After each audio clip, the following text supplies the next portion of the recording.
Loïc, merci de nous accorder 5 minutes pour Free Enduro. Comment vas-tu aujourd'hui? Salut, écoute, ça va, chaudement. Pas trop chaud pour toi là? Il fait plus de 30 degrés en plein cagnard, même si t'es un sudiste? Ouais, je suis un sudiste, mais là, ouais, c'est tôt dans l'année, donc on en a eu un peu, mais là, ça surprend quand même. Et puis ça va être la première course sous la chaleur. Après, bon voilà, je connais le sec, je connais la poussière, je connais la chaleur, donc ça m'inquiète pas plus que ça. Est-ce que tu peux nous rappeler ce que tu fais cette saison, sur quel championnat tu es aligné, peut-être des événements un petit peu à côté aussi? Ouais, donc cette année, un programme à la base exclusivement français. Il y a eu un petit plus avec le GP d'Espagne. Mais sinon, c'est le championnat de France, le trèfle et des événements. Donc j'étais présent au Salon de Lyon pour Rieju et je le serai normalement également pour les Enduro McDay et éventuellement le Trail Festival Fest à Barcelonnette. Le trail, c'est quelque chose que Rieju est en train de développer? Ouais, c'est ça, et on voit qu'il y a un réel engouement sur le trail, donc du coup on va essayer nous aussi de s'y diriger. L'off-road pour Rieju c'est un peu nouveau, il manque un peu de monde, donc du coup je vais essayer d'être polyvalent. Toi tu as roulé sur le trail, qu'est-ce que tu peux nous en dire dessus par rapport à l'enduro? Ouais, c'est pas pareil, c'est sûr que quand on voit des Paul Tarres faire ce qu'il fait avec, on pense que c'est facile, mais ça reste quand même des grosses machines pour des trucs plutôt roulants. Sur du roulant c'est fun, honnêtement, c'est vrai que je comprends cette air de liberté, de vitesse, c'est une moto lourde, stable, donc c'est plutôt sympa. Après pour faire de l'enduro ou du terrain un peu accidenté, ça me plaît un peu moins, d'autant que j'ai pas un énorme gabarit, donc c'est compliqué. Un choix de spécial entre une bande relais, une extrême ou une cross? Direct, il ne faut pas oublier d'où on vient. Tu peux rappeler peut-être aux plus jeunes ce que tu nous as fait en cross dans tes belles années? Belles années, j'avais suivi le parcours classique avec quasiment un titre à chaque fois dans les plus petites catégories jusqu'au junior. Après un passage par l'Europe 2,5, puis quelques saisons de GP MX2 avec à la clé quelques podiums de manche et un podium de Grand Prix avant de basculer dans la carrière enduro. Il y a pas mal d'années déjà. Là on est à Saint-Jean-d'Angély avec le terrain de cross derrière. Est-ce qu'on va voir la Rieju en gros whip, en turn-down?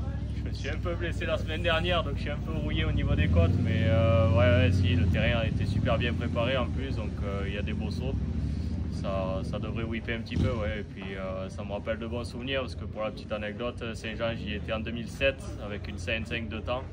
Il y avait encore les qualifs en Grand Prix et je pense être parmi les derniers qualifiés avec une 125 de temps au milieu de tous les 4 temps, et c'était ici à Saint-Jean. Donc plutôt des bons souvenirs à passer ici. Durant ta carrière, petite question un peu freestyle, quelque chose d'improbable que tu as vu en spécial ou en liaison? Tu pourrais nous raconter une anecdote là-dessus? Là honnêtement, tu me prends de court, on a toujours des surprises qui ne sont pas prévues, ça c'est certain. Là comme ça, je t'avoue, je suis perturbé parce que j'ai vu la semaine dernière en Suède sur la Super Test où il y avait une espèce de liner de piscine où tout le monde se cassait la gueule dessus. Donc moi je ne l'ai pas vécu, je l'ai vécu comme vous beaucoup à travers les écrans. Mais j'ai dit ouais ok, encore une nouvelle belle invention et pour le coup content de ne pas y avoir été. Ça a fait du spectacle mais c'était pas bien roulé quoi. Ouais voilà, le reste avait l'air vraiment sympa, un peu mode supercross là en indoor avec des beaux sauts, des appuis de sable et tout, puis j'ai pas trop compris, c'est parti un peu cirque. Après je suis sûr qu'en réfléchissant à 5 minutes j'en trouverai d'autres auxquels j'ai participé, mais là... Bon, on revient te voir dans la saison alors. Si aujourd'hui tu pouvais changer quelque chose pour notre sport, la discipline de l'enduro, qu'est-ce que tu aimerais apporter, modifier, que ce soit en termes de règlement, de tracé? Qu'est-ce que tu aimerais changer peut-être pour bonifier notre sport? Pareil, ça pourrait être un grand débat. Avec un peu de recul, je pense qu'il y a toujours des choses à faire forcément. Après là, depuis le temps blanc, je vais être un peu à court d'idées, même si on peut toujours améliorer les choses. Après, on s'aperçoit que quand même en France, on essaie d'aller dans la bonne direction. Et du coup, c'est pas forcément là où il y a le plus à redire, contrairement à ce qu'on voit ailleurs des fois, comme je le disais, par exemple la semaine dernière, ce qui s'est passé au Grand Prix, ça c'est des choses que j'aurais pas appréciées. Après, je pense surtout qu'il faudrait que l'ensemble des acteurs puissent un peu plus discuter ensemble pour essayer de trouver des solutions, faire avancer le sport, parce qu'on voit que le business est difficile, du coup le sport en pâtit. Ça devient de plus en plus compliqué pour les clubs d'organiser, pour les pilotes d'en vivre, pour les structures de continuer à exister. Donc je pense que dans un premier temps, ce serait surtout ça qu'il faudrait... De retrouver l'esprit même de l'enduro qui est l'entraide, la cohésion, qu'on se serre un peu plus les coudes plutôt que d'avoir des de l'autre côté. Et de savonner la planche du voisin, ça serait bien, plutôt de s'entraider, trouver des solutions concrètes pour que le sport en général avance.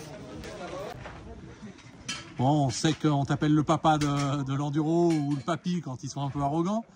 Et dans 2, 3, 4 saisons, tu te verrais comment, quel rôle, qu'est-ce que tu as pour l'avenir? Bonne question, c'est ce que je me pose depuis déjà une paire d'années. J'aime toujours rouler, ça c'est sûr. J'ai récupéré de certaines blessures, au final je suis moins embêté maintenant que 2-3 ans en arrière. Je vois qu'il y a encore des choses à faire, il y a encore des marques qui ont besoin de moi, il y a des choses à développer. Après voilà, le jour où déjà je prendrai plus de plaisir, on verra de faire autre chose. Et puis là, s'il y a des opportunités pour étoffer, on va dire, le travail que je fais actuellement, ce que je cherche un peu, toujours dans le milieu de la moto, ça serait sympa. Et en tant que papa de l'enduro, un conseil pour les espoirs là, qui débutent, des petits tips, des astuces pour pérenniser leur pilotage, développer leur capacité? C'est sûr que déjà, d'expérience dans la discipline, il faut laisser le temps au temps, parce qu'on en apprend beaucoup au fur et à mesure, surtout par exemple moi qui venais du cross, je suis tombé dans pas mal de pièges et pourtant on m'en a fait éviter quelques-uns. Donc laisser le temps de bien comprendre la discipline et en fait l'enduro c'est d'être le plus polyvalent possible, il faut savoir rouler dans toutes les conditions, rapide, lent, mouillé, gras, herbe, en fait il faut varier au maximum les entraînements, les conditions pour essayer d'être plus ou moins prêt pour s'adapter directement dans les conditions les plus difficiles qu'il puisse y avoir. Bon impeccable, merci Loïc, et puis les jeunes au boulot, comme ça ils pourront venir te botter le cul.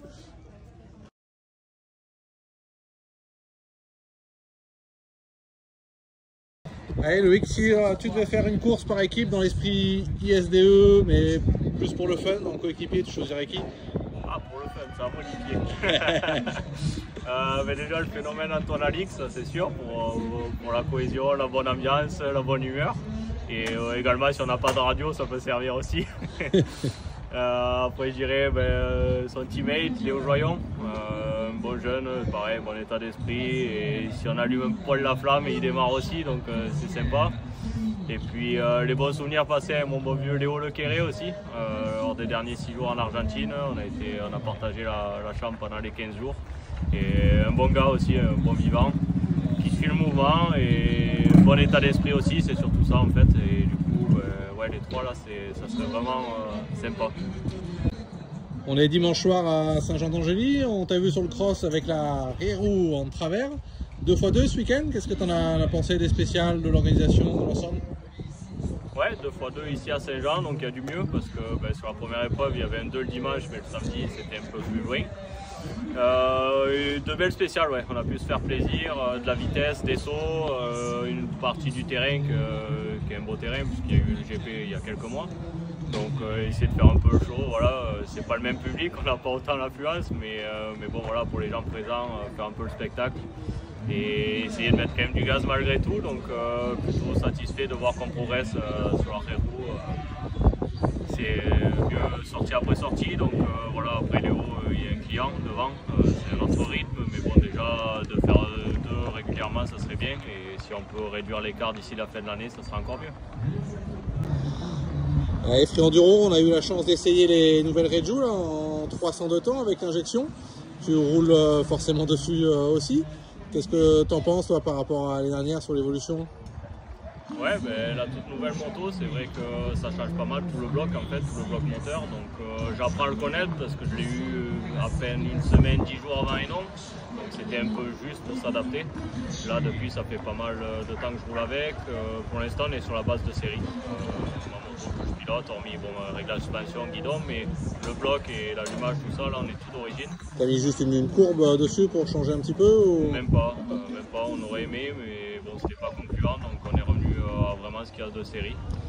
Et il faudrait travailler un peu là-dessus, mais bon, on voit déjà qu'il y a moyen de faire des choses intéressantes avec. Et le but c'est de continuer à la faire évoluer, notamment avec une courbe à l'avenir, ouais, pourquoi pas. Donc là, full stock le moteur sur le France et P2. Exactement. full stock sur le moteur, on n'a absolument rien touché. Eh ben c'est beau. Il n'y a plus qu'à, messieurs, tous les nationaux, foncez dans le concessionnaire.